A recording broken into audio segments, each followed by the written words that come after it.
I do not want life to be taken seriously. Seriousness is a kind of psychological disease.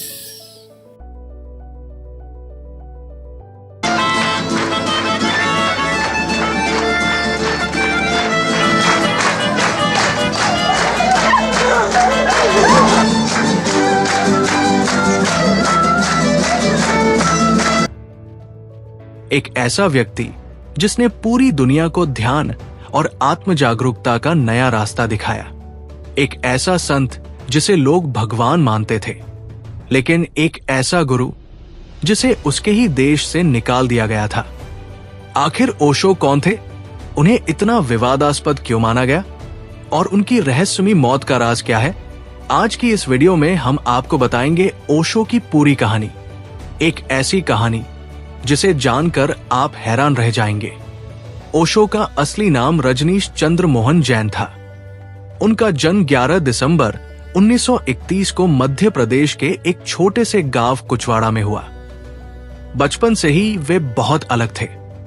जहां बच्चे खेलते थे, वही ओशो ध्यान में बैठे रहते थे। वे हर चीज पर सवाल उठाते थे। भगवान कौन है? धर्म क्या है? लोग मंदिर क्यों जाते हैं? और शायद यही जिज्ञासा उन्हें आगे चलकर दुनिया का सबसे विवादित आध्यात्मिक गुरु बनाने वाली थी। ओशो ने जबलपुर यूनिवर्सिटी से फिलॉसफी, दर्शन शास्त्र की पढ़ाई की और एक प्रोफेसर बन गए। लेकिन उनका मन पढ़ाने में नहीं लगा। उन्होंने अपने विचारों को दुनिया तक पहुंचाने का फैसला किया।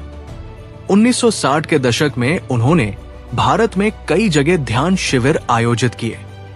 धीरे धीरे उनकी लोकप्रियता बढ़ने लगी और लोग उन्हें भगवान श्री रजनीश कहने लगे। ओशो ने पारंपरिक ध्यान विधियों को बदलकर डायनामिक मेडिटेशन की शुरुआत की।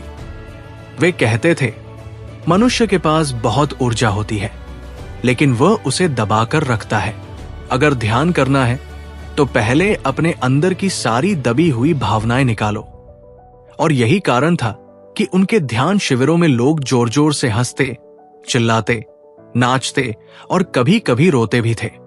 लोग इसे क्रांति मान रहे थे, लेकिन कुछ लोग इसे बगावत समझने लगे। जैसे जैसे ओशो के अनुयायियों की संख्या बढ़ती गई, वैसे वैसे सरकार और धर्मगुरुओं को डर लगने लगा। वे खुलेआम कहते थे कि भगवान केवल एक भ्रम है। वे शादी और रिश्तों में बंधन को गलत बताते थे। और यही कारण था कि धार्मिक लोग, राजनेता और मीडिया उनके खिलाफ हो गए। उन पर टैक्स चोरी और लोगों को भटकाने के आरोप लगने लगे। स्थिति इतनी बिगड़ गई कि 1981 में उन्हें भारत छोड़ना पड़ा। ओशो अमेरिका के ओरेगॉन चले गए और वहां अपने अनुयायियों के साथ रजनीशपुरम नामक एक शहर बसा लिया। यहां हजारों विदेशी अनुयायी आए, आलीशान बंगलों में रहते, ध्यान करते और ओशो की शिक्षाओं का पालन करते। ओशो के पास 90 से अधिक रोल्स रॉयस कारें थी। उनकी आलीशान जीवन शैली की वजह से लोग उन्हें लग्जरी बाबा भी कहने लगे।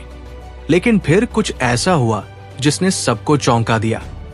1985 में अमेरिका की सरकार ने उन पर जैविक हमले, बायोटेररिज्म और साजिश के आरोप लगा दिए। कहा जाता है कि उनके अनुयायियों ने विरोधियों को बीमार करने के लिए जहर मिलाया था। ओशो को गिरफ्तार कर लिया गया और उन्हें अमेरिका से बाहर निकाल दिया गया। इसके बाद 21 देशों ने ओशो को एंट्री देने से मना कर दिया। आखिर एक आध्यात्मिक गुरु के साथ ऐसा क्यों हुआ? आखिरकार ओशो भारत लौट आए, लेकिन वे बहुत कमजोर हो चुके थे। 19 जनवरी 1990 को पुणे आश्रम में उनकी मृत्यु हो गई। आधिकारिक रूप से कहा गया कि उनकी मौत हार्ट अटैक से हुई थी, लेकिन उनके कुछ अनुयायियों का मानना था कि उन्हें अमेरिका में धीमा जहर दिया गया था, जिससे उनका शरीर कमजोर होता चला गया।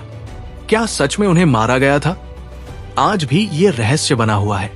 ओशो एक ऐसा नाम था जिसने दुनिया को ध्यान और आत्म जागरूकता का नया रास्ता दिखाया, लेकिन उनके विचार इतने अलग थे कि समाज उन्हें स्वीकार नहीं कर पाया। कुछ लोग उन्हें क्रांतिकारी गुरु मानते हैं तो कुछ विवादित संत कहते हैं, लेकिन एक बात सच है, ओशो ने दुनिया को ध्यान करना सिखाया और आज भी उनके विचार लाखों लोगों की जिंदगी बदल रहे हैं। तो दोस्तों, क्या आपको लगता है कि ओशो के साथ अन्याय हुआ? क्या वे सच में इतने खतरनाक थे कि उन्हें देश से निकाल दिया गया, या वे एक मिसअंडरस्टूड विजनरी थे? कमेंट में अपनी राय जरूर बताइए। सच्चाई बहुत कड़वी होती है, लेकिन वही तुम्हें आजादी दिलाती है। वीडियो को लाइक करें, शेयर करें और चैनल को सब्सक्राइब करना न भूलें।